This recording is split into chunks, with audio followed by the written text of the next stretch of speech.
Je ne veux pas travailler. Je ne veux pas déjeuner.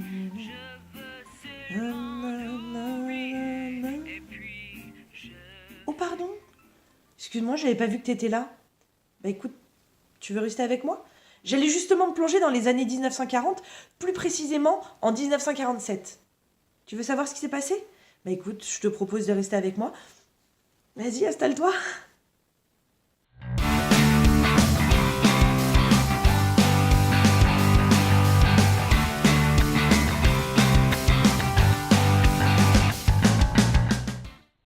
Le 1er mai est le symbole des revendications ouvrières. Alors pourquoi cette date? D'où viennent ces célébrations? Je pense qu'il y en a plus d'un qui risque d'être surpris. En France, le 1er mai est un jour payé et chômé. Mais, contrairement à ce qu'on pourrait penser, la fête du travail ne vient pas du tout de chez nous. Bien au contraire, elle vient de l'autre côté de l'océan Atlantique. Nous sommes le 1er mai 1886. À Chicago, rien ne va plus depuis longtemps. Le nombre de chômeurs est énorme et l'immigration ne cesse de croître. Plus personne ne croit au rêve américain. Les Américains eux-mêmes ne croient plus en leur politique. Suite à 2 ans de lutte, le 1er mai 1886, une grève générale éclate. Elle est suivie de près de 400 000 salariés. Le 1er mai est alors choisi symboliquement, car c'est le premier jour où la plupart des entreprises américaines entament leur année comptable. Les salariés réclament la journée à 8 heures de travail. Mais les patrons s'y opposant catégoriquement, le mouvement dure encore 4 jours jusqu'au 4 mai 1886. Lors d'une des dernières manifestations, une bombe éclate. Les policiers ripostent et tirent à vue sur la foule. À cette époque, il n'est pas rare que les Américains civils aussi soient armés. La bagarre dégénère. Si les manifestants obtiennent gain de cause, le bilan général est lourd, avec plus de 10 morts. Aussi, 5 syndicalistes seront condamnés à mort et pendus 5 jours plus tard. Plusieurs autres personnes seront également mises en prison. Certains d'entre eux n'avaient même pas manifesté ce soir-là.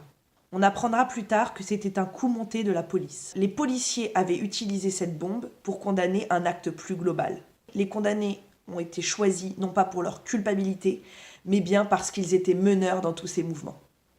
En 1893, le gouverneur de l'Illinois innocente les 5 anarchistes. Il atteste que tout avait été monté de toutes pièces par le chef de la police de Chicago. Dès lors, les 5 anarchistes deviennent symboles du mouvement. C'est 3 ans après les émeutes de Chicago, en 1889, que le Parti socialiste français se réunit et adopte le 1er mai comme la Journée internationale des travailleurs. Le 23 avril 1919, le Sénat français instaure la journée de travail à 8 heures. Mais c'est en 1936 que les manifestants vont marquer durablement cette date. Elles ont en effet contribué à l'élection du Front populaire au pouvoir. Et elles obtiennent des mesures en faveur des travailleurs. La semaine des 40 heures et les 2 premières semaines de congés payés. C'est pendant le régime de Vichy, en 1941, que le général Pétain instaure le 1er mai comme la journée du travail et de la concorde sociale. C'est à partir de cette année-là que l'expression « fête du travail » remplace l'expression « fête des travailleurs ». Et c'est le 1er mai 1947 que la fête du travail devient un jour férié. Depuis, le 1er jour du mois de mai est resté symboliquement la journée internationale des revendications et des droits des travailleurs. Au XIXe siècle, les manifestants portaient souvent à leur boutonnière un triangle rouge représentant leurs 3 grandes revendications.